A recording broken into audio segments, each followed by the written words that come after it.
হত্যা করে যেভাবে কুড়িয়ে মারা হয়েছে, কিন্তু ইসলাম ধর্মে কোনো জায়গাতে অশান্তি নাই। আমরা 2 কোটি মুসলমান চিকেন নিকে খাড়া হব, ভারতবর্ষকে কোনো অবস্থায় আমরা ভেঙে দিতে পারবো না। তাহলে বাংলাদেশের ফেনীতে আমরা বসে যাব, চট্টগ্রাম আমরা আলাদা করে নিববাদী যেটা চিন্তাধারা নিয়ে আসছে, এটা কিন্তু ভালো হয়নি।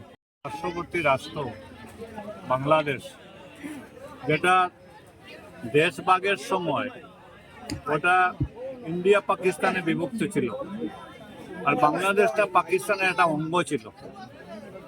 আর 1971 ভারতবর্ষের তখন প্রধানমন্ত্রী ইন্দিরা গান্ধী ছিলেন। ইন্দিরা গান্ধী এই বাংলাদেশকে শেখ মুজিবকে সাহায্য করে আজকে স্বাধীন বাংলাদেশ গঠন করেছে। আজকে এই ভারতবর্ষের দ্বারা বাংলাদেশ একটা স্বাধীন দেশ হয়েছে। আজকে এই বাংলাদেশ আজকে যখন বলে যে আমরা চিকেন নেকে বসে যাব, আমরা এই করব সেই করব, তখন বোঝা যায় যে ভারতবর্ষের কোনো অস্তিত্ব নাই। কিন্তু আজকে আপনাকে বলছি যে ভারতবর্ষ একটা দেশ, ওই দেশে ইচ্ছা করলে যে বাংলাদেশকে দখল নিতে 1 ঘন্টাও সময় লাগবে না। কারণ ভারতবর্ষের মিলিটারি প্যারামিলিটারি যত আছেন, বাংলাদেশের মানুষ অথচ না। এর জন্য বাংলাদেশ যা করতেছে এটা অন্যায়ভাবে করতেছে। আজকে ডক্টর ইউনূস, আমরা ভেবেছিলাম যে নোবেল বিজয়ী একজনকে দেশের দায়িত্ব দেওয়া হয়েছে, দেশের ভারতবর্ষের সঙ্গে সুসম্পর্ক থাকবে, কিন্তু আজকে ডক্টর ইউনূসের সময় যে বাংলাদেশের যে উগ্রভাব, যেটা যে মৌলবাদী যেটা চিন্তাধারা নিয়ে আসছে, এটা কিন্তু ভালো হয়নি।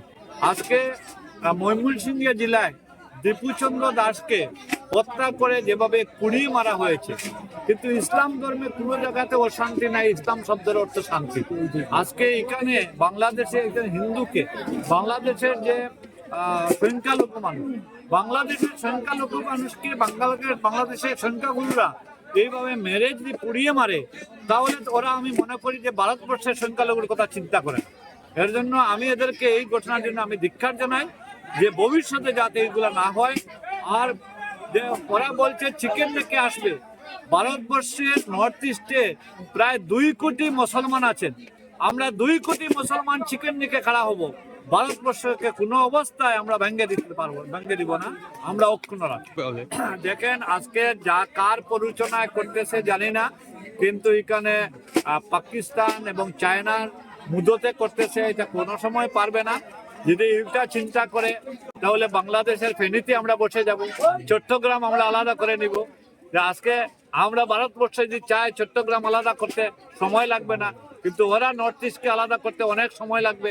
এর জন্য এটা অনেক অকাল্পনিক চিন্তা, এটা কোনোদিন হবে না।